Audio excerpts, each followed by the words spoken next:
Hey friends, EJ here from the Back Porch Antiques, and tonight I'm going to give you a Redneck's take on Fenton Glassware. Now, as you've heard me say before about many different topics, I am no expert, but I've recently come across a personal purchase of my own of a pretty good sized collection of Fenton Glassware to resell. So I had to learn a little about it. Now, I had sold some pieces here in the store before, and I had a little bit of an idea about what some of the Fenton keys and characteristics might be.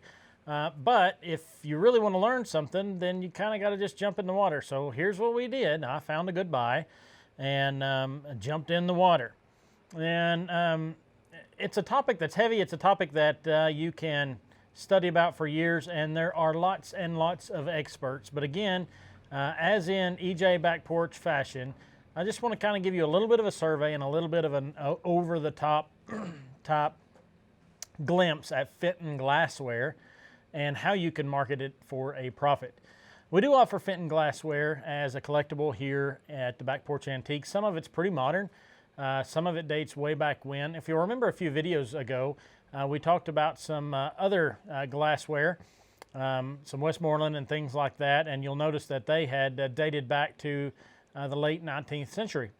And the original Fenton company started not long after that. It's not really all that old, but it's no longer in business, and it is pretty well sought after. And I talked to a gentleman today who had toured the factory, and he said it was really crude. Even here recently, that it was really crude, and that there was a lot of hand-blown glass, and that there was a lot of artistic endeavors about the glass-making process that made each of the pieces pretty unique. And that's why I think it's so collectible. So I've brought a couple selections of glassware, Fenton Glassware, for you to recognize. Some that aren't represented here. You see a lot of hobnail, which are the little raised glass dots that are in the mold, and you see those. You see some white milk glass and things like that. But most all of your Fenton dishes will have this kind of weaviness, if you will, or floating or fluting in the brim. You'll see all of these type floating in any kind of top of a dish, or like this little bitty basket. You see how you see this. If it doesn't have that, it's not Fenton. I have some wonderful vendors who are good experts, really, even at Fenton glass. And I'm thankful for them. Brenda Broyles knows quite a bit about Fenton. Also, Bonnie Hartman is a Fenton expert, so I'm thankful for their insight. But one of the things that I have found in this particular collection that I bought out is I've got a lot of one-off or one-of-a-kind hand-painted pieces. If you'll notice here, the glass is blown, and each one like this is hand-painted by a specific artist hired by Fenton Glassware. This particular one is one of 1850, and it is number 464 of 1850, hand-painted by Pizzon, maybe. I'm sure some of you experts can attest to who that is. And when this piece was new in the early 2000s, it was $135 when it was new because of its rarity. Now, you can buy that here at the Back Porch Antiques for probably less than that. And this is just simply a vase, a Fenton vase.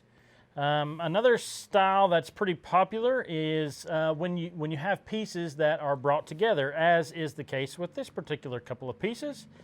This is what's called a dresser set, which would be an illustration of a powder box and a perfume bottle with the little lid that comes off.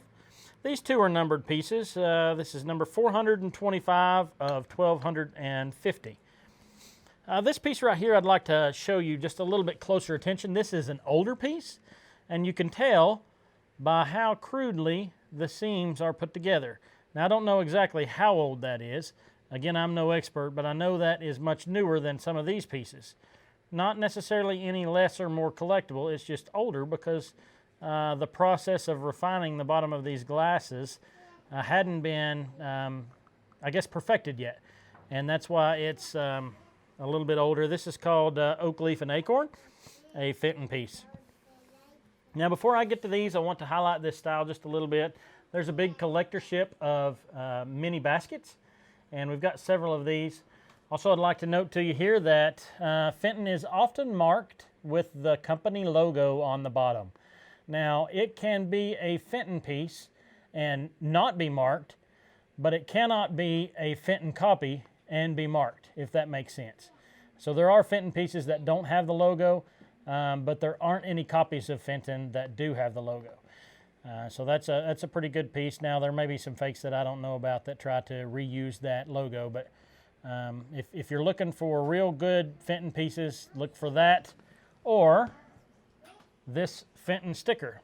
Good Fenton pieces, more modern pieces, came with the Fenton sticker, and collectors like to have that left on the particular piece. Now, this is a little mouse. Fenton is also known for glass, art glass pieces, figurines, if you will. There are mice, there are cats, there are frogs. This is an older model, or older, I guess, doe deer.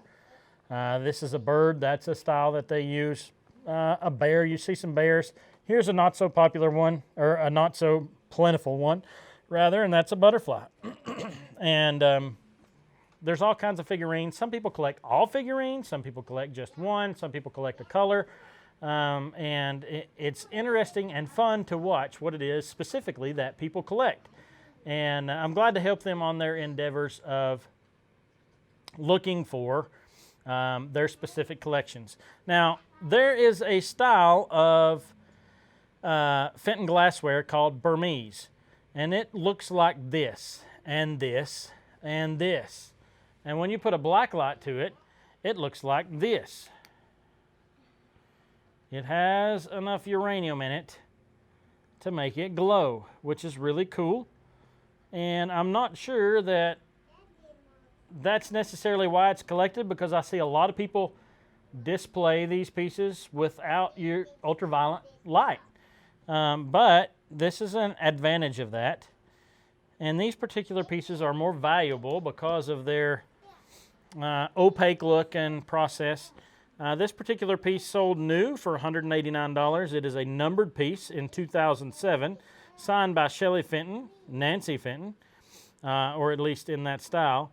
But it is number 603 of 1950, and it was made in 2007. As a matter of fact, this is a Mother's Day commemorative piece. This piece matches it, and they're pretty valuable pieces, can be found here at the Back Porch Antiques.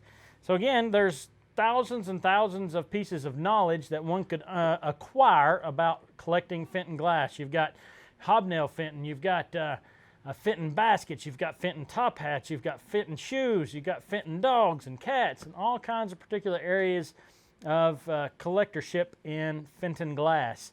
But I wanted to give you, as I call it, a little bit of Redneck's overview about Fenton glass. Now, before I come to an end of our video, how do you market Fenton glass? Now, I obviously have a retail opportunity, a storefront where you can come and look at these pieces and peruse and buy them.